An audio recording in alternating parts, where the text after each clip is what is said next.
পরিচয় তারা ছাত্র জনতা। তারা হাসিনার বক্তব্যে বিক্ষুব্ধ।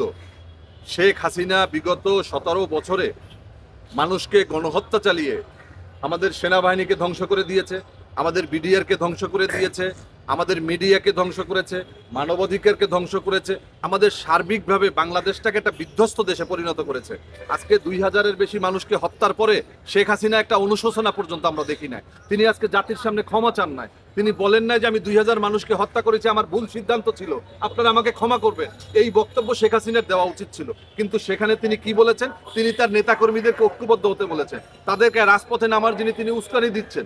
তিনি আমাদের যে কর্মকাণ্ডকে তিনি বিভিন্নভাবে তুচ্ছ তাচ্ছিল্য করে ছাত্র জনতার আন্দোলনকে তিনি উপস্থাপন করছেন, যার কারণে ছাত্র জনতা, তারা বিক্ষুব্ধ ছাত্র জনতা গিয়ে 32 নম্বর ভেঙে দিয়েছে। এটা এই 32 নম্বর হচ্ছে কাশিমবাজার কুটির, এটা হচ্ছে ষড়যন্ত্রের ঠিকানা।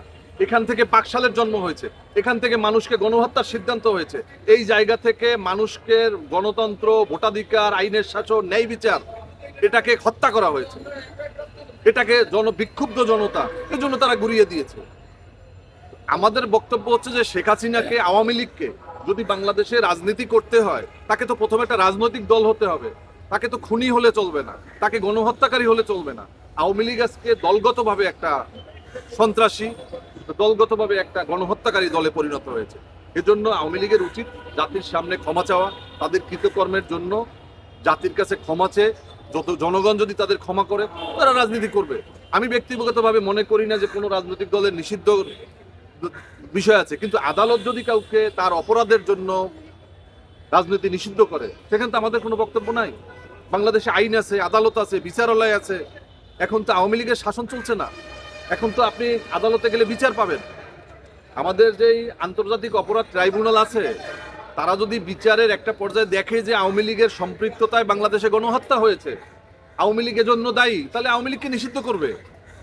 কিন্তু আমরা রাজনৈতিক একটা পরিপত্র জারি করে যেভাবে ছাত্রলীগকে নিষিদ্ধ করা হয়েছে, এরকম নিষিদ্ধ আমি বাংলাদেশ লেবার পার্টির পক্ষ থেকে চাই না। কারণ বাংলাদেশের খুনি মুজিব, শেখ মুজিব বাংলাদেশে 1975 সালের 25শে জানুয়ারি সমস্ত রাজনৈতিক দলগুলোকে নিষিদ্ধ করে বাকশাল করেছিল। সেদিন বাংলাদেশ লেবার পার্টি, আমি যে দলের চেয়ারম্যান, লেবার পার্টি নিষিদ্ধ হয়েছিল, জামাত ইসলামীকে নিষিদ্ধ করা হয়েছিল পরিপত্র জারি করে। তারা আজকে রাজনীতি করতেছে, ফ্রিডম পার্টি তারাও রাজনীতিতে আসতেছে।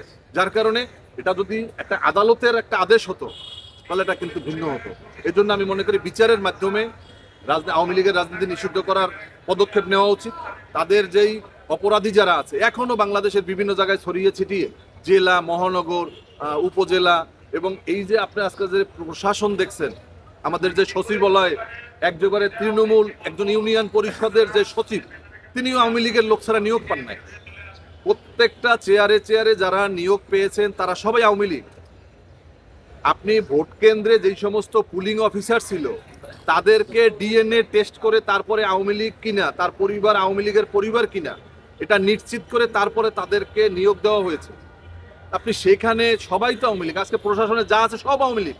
17 বছরে যত নিয়োগ হয়েছে সব আওয়ামী লীগ। এখন এই আওয়ামী লীগকে নিধন করে সেখানে একটা গণতান্ত্রিক, এই 17 বছরের নির্যাতিত নিপীড়িত দল বিএনপি এবং জামাত ইসলামী, লেবার পার্টি সহ আমরা যারা গণতন্ত্রকামী যে রাজনৈতিক দলগুলো রয়েছি, আমাদের তো কোথাও এখনো স্পেস হয় না, আমাদের কোথাও কথা বলার সুযোগ হয় না। আমরা এখনো কোথাও কাউকে কিছু বললে তারা